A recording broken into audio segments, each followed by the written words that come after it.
I found out my girlfriend had been secretly filming our fights the night I caught her whispering in the kitchen with her phone propped up on a coffee mug, red light blinking. At first, I thought she was venting to a friend, something everyone does, but when I walked in, she froze like a deer in headlights, then scrambled to snatch her phone and shoved it in her hoodie. I demanded to know what was going on, and after a minute of tense silence, she blurted it out. Every meltdown, every insult, every door slam, we were content for her viral drama channel, and her followers had been eating up our private hell for months. The betrayal hit me harder than any of our fights ever had. She tried to justify it, saying our arguments were raw and real and that people needed to see what modern relationships are actually like. I wanted to scream. I wanted to rip the phone from her hands and smash it.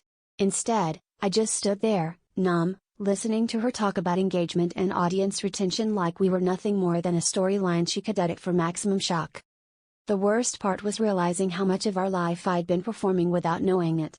Every time I confided in her, every time I let myself be vulnerable, I was giving her material, not love. I started replaying old fights in my head, wondering if that sudden shift in her tone was for the camera, if that deer was real or just for her followers. I felt like a character in someone else's show, trapped by a script I never agreed to. But here's the twist: when I threatened to leave, she begged me to stay, not because she loved me, but because her channel was peaking, and she needed one last big finale. That's when I realized I cared more about being truly seen than being watched. I walked out, leaving her with her camera, her followers, and her fake drama, determined to reclaim my life, even if that meant facing the world without an audience.